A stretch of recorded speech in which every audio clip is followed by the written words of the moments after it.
নমস্কার, আমি Sourav Mukhopadhyay. The Bengal voice পডকাস্টের তরফ থেকে আজ এক বিশেষ প্রতিবেদন নিয়ে আপনাদের সামনে হাজির হলাম। আমাদের মাননীয় মুখ্যমন্ত্রী কদিন আগেই একটা রিমার্কেবল কাজ শুরু করলেন। সেটা হচ্ছে বরুণ বিশ্বাসের ফাইলটা আবার খোলার জন্য উনি অনুমতি দিয়েছেন। এবং শুধু তাই নয়, আমি পরের দিন টিভিতে দেখলাম যে অলরেডি তার কাজও শুরু হয়ে গেছে। বরুণ বিশ্বাসের বাড়িতে সিআইডির তরফ থেকে লোকজন যাওয়া আসা ইত্যাদি ইত্যাদি ইত্যাদি। অনেকেই হয়তো ভুলেই গেছেন বরুণ বিশ্বাস কে, কি। বরুণ বিশ্বাস একটি কৃতি ছাত্র।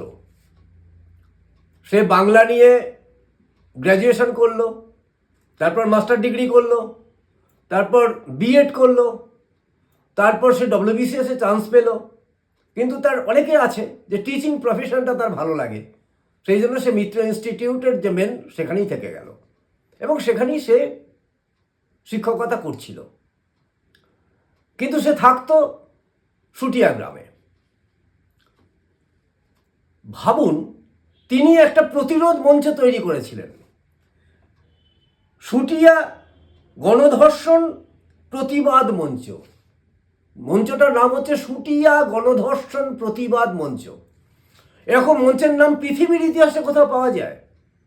কি লজ্জা, কি ঘেন্নার ব্যাপার না যে গুগল খুললে, উইকিপিডিয়া খুললে আমরা দেখতে পাই যে গণধর্ষণ প্রতিবাদ।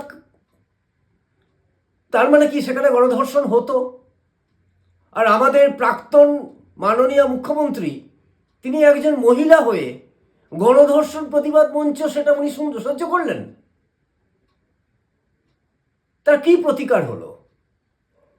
2000 থেকে 2002 এই 2 বছরের মধ্যে অফিসিয়াল রেকর্ড হচ্ছে 33টা রেপ কেস এবং গণধর্ষণ আর 1 ডজন মার্ডার। এটা হচ্ছে পুলিশ রেকর্ড। যে সময়ে পুলিশ কোনো রেকর্ড নিতে চাইতো না।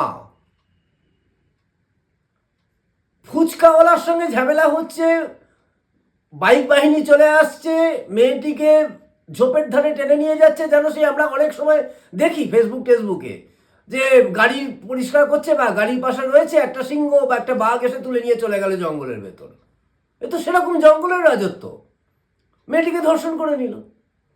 হাজব্যান্ড ওয়াইফ রিক্সা করে আসছে, রিক্সাওয়ালার সঙ্গে কিছু একটাতে বচসা হয়েছে, চলে এলো অন্য লোক। হাজব্যান্ডকে ব্যাপক মার, ওয়াইফকে ধরে যা করার। চলতেই থাকে। মেয়েদের তুলে নিয়ে যায়, বাড়িতে এসে বলে যায় যে আপনার মেয়েটাকে সাজিয়ে গুছিয়ে রাখবেন, আবার কালকে আসবো। এই গণধর্ষণ প্রতিবাদ মঞ্চ করতে বাধ্য হলো এই বরুণ বিশ্বাস এবং ওখানকার শুভবুদ্ধি সম্পন্ন বেশ কিছু ছেলে এবং মেয়েরা। তারা গর্জে উঠল, তারা রাত পাহারা দিত। এই যে বাইক বাহিনীর এগেনস্টে তারাও বাইক নিয়ে ঘুরতো গ্রামে গ্রামে, আর তাদের বাইকের আওয়াজে সাধারণ মানুষের মেয়েরা, মায়েরা তারা শান্তিতে থাকতে পারত। আপনি ভাবুন কোন জঙ্গলের রাজত্বে আমরা বাস করেছিলাম। আজকে উইকিপিডিয়া খুললে এগুলো পাওয়া যায়, আজকে গুগলস খুললে এগুলো পাওয়া যায়। আমরা বাঙালিরা কতটা নিচে নেমে গেছি। তাই আমাদের মাননীয় মুখ্যমন্ত্রীর কাছে অসংখ্য ধন্যবাদ দ্য বেঙ্গল ভয়েস পডকাস্টের তরফ থেকে যে আপনি এরকম একটা উদ্যোগ নিয়েছেন। কি করেছিল ছেলেটা দুটো ব্যাপারে প্রতিবাদ করেছিল। এক, ওখানে ইছামতি নদী প্রচণ্ডভাবে প্রত্যেকবার সেখানে বন্যা হয়, বন্যাতে একদম মারাত্মক অবস্থা হয়ে যায় বেশ কিছুদিন। বন্যায় ফ্লাডের একটা রিলিফ ফান্ড আসে, সেই ফান্ডের দিকে লক্ষ্য কিছু মানুষের, তার সঙ্গে পলিটিক্স, রাজনীতি। আর কি, যখন ভাটা হয় তখন ইছামতির ওই যে মাটি, সেই মাটি কিনে চড়া দামে বাজারে বিক্রি হয়। এই হচ্ছে পিছনের ব্যবসা। আর এদের যাদের দিয়ে করানো হতো তারা হচ্ছে সব মাফিয়া। আর মাফিয়া পুষতে হতো কি দিয়ে? যা দিয়ে পুষতে হয় সেগুলো দিয়ে পোষা হতো। কিন্তু শুটিয়া এক বিখ্যাত হয়ে উঠেছিল পশ্চিমবঙ্গের মধ্যে, যেখানে ধর্ষণটা হয়তো যে সমস্ত মাফিয়ারা ছিল তাদের কয়েকজনের মধ্যেই ধর্ষণ করার প্রবণতাটা বেশি ছিল। আর কোনো কন্ট্রোল নেই। তুমি যত খুশি ধর্ষণ করো, না হলে কোনোদিন ধর্ষণ প্রতিবাদী মঞ্চ তৈরি হয়? তো এই বরুণ বিশ্বাসের উপর রাগ কিসের জন্যে? এক হচ্ছে এই ধর্ষণের প্রতিবাদ, আর মেন কারণ হচ্ছে মাটি কাটাকে বাধা দেওয়া। বরুণ বিশ্বাস কেন মাটি কাটাতে বাধা দিতে গেল? বরুণ বিশ্বাস একটা ক্যানেলের প্ল্যান করলো, যে এখান থেকে যদি এইভাবে একটা ক্যানেল হয় তাহলে মানুষের এই দুর্দশাটা হবে না। সেই ক্যানেলের প্ল্যান, এবং বরুণ বিশ্বাস নিয়মিতভাবে গভর্নমেন্টকে চিঠি করত। এই ক্যানেলের ব্যাপারেও সেই চিঠি করেছিল গভর্নমেন্টের, এবং সেই সময়কার সেই পার্টির কিছু শুভবুদ্ধি সম্পন্ন মানুষ বরুণ বিশ্বাসকে পাশে নিয়ে কিন্তু ক্যানেলটার জন্য গভর্নমেন্টের কাছে তদবির করেছিল, এবং আলটিমেট ক্যানেলটা হয়েছিল। বাট বন্যা আটকানো যায়নি, কারণ ক্যানেলটা কি বুঝিয়ে দেওয়া হয়েছিল, ক্যানেল বুঝিয়ে দিয়ে আটকে দেওয়া হয়েছিল, যাতে তারা ওই বিজনেসটা সারা জীবন করতে পারে। আর বর্ষা না হলে, ফ্লাড না হলে ওই রিলিফ ফান্ড আসবে না, আর রিলিফ ফান্ডটা পুকুর চুরি হবে না। এই টাকা কোথায় যেত? না হলে কেন তারা এরকম বহাল তবিয়তে থাকতো?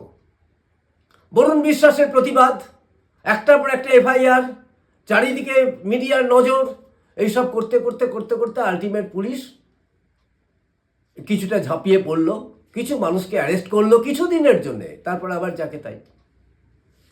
তো ব্যাপারটা হচ্ছে যে এই করতে করতে দেখলো যখন একে আর কোনোভাবেই কন্ট্রোল করা যাচ্ছে না, তখন 5ই জুলাই 2012 বরুণ বিশ্বাস কলকাতা থেকে বনগা লোকালে ফিরলেন। বনগা থেকে নেবে তার বাইরে তার মোটরসাইকেলটা রাখা আছে, সেই মোটরসাইকেলটা নিয়ে সে বাড়ি ফিরবে গোবরডাঙ্গার দিকে। ব্যাস, তাকে গুলি করে মেরে দেওয়া হলো। 2-3টে যে যেমন পারলে গুলি করলো। তারপর ধরা পড়ল। যারা ধরা পড়ল তারা পরিষ্কার বলল যে তাদের ভাড়া করা হয়েছিল সুশান্ত চৌধুরী, একজন বিখ্যাত মাফিয়া, সে তাদের এই ব্যবস্থাটা হলো। ধরা পড়ল সুশান্ত চৌধুরী। এতটাই নোংরামি ছিল, এবং ওই যে ধর্ষণ কাহিনী, তাদের যে গুন্ডা, তাদের যে মোটরসাইকেল বাহিনীর হেড, সে ছিল সুশান্ত চৌধুরী। তো সুশান্ত চৌধুরী আলটিমেট অ্যারেস্ট হলো, এবং বিচার হলো লাইফ টাইম ইমপ্রিজনমেন্ট। ইয়েতে থাকলো, আমাদের দমদম জেলে তাকে রাখা হলো, এবং কিছুদিন আগে তিনি মারাও গেলেন। মারা গেলেন না মেরে দেওয়া হলো জানি না, কারণ কান টানলে তো মাথাটা আসতো। এবার আপনারা কি মনে করেন, বরুণ বিশ্বাসকে শেষ করা হলো, সুশান্ত চৌধুরী শেষ হয়ে গেল, তাহলে আর কেউ ছিল না, শুধু সুশান্ত চৌধুরী আর বরুণ বিশ্বাস। এর উপরেও তো আরও 2-3টে মাথা ছিল যেখানে টাকাগুলো যেত, তারা কারা? তাই মাননীয় মুখ্যমন্ত্রীর কাছে আমাদের একান্ত অনুরোধ, হয়তো প্রমাণ অনেক নেই, প্রমাণ অনেক লোপাট হয়ে গেছে, কিন্তু আমাদের কলকাতা পুলিশ বা পশ্চিমবঙ্গ পুলিশের অনেক সুনাম আছে, মাটি থেকে টেনে বের করে আনুক সেই সব ঘটনা। কারা ছিল মাথার উপর, তারা নিশ্চয়ই এখন বেঁচে আছে। আর তাদের বয়সও যদি খুব বেশি হয় তাহলে তাদের জেলে ঢোকানো হোক, পাপ বাপকেও ছাড়ে না, তারা এটা বুঝুক। তাই আমি এই প্রতিবেদন এখানেই শেষ করছি, যে বরুণ বিশ্বাসের এত বছর পরেও যেন সঠিক বিচার পায়। নমস্কার।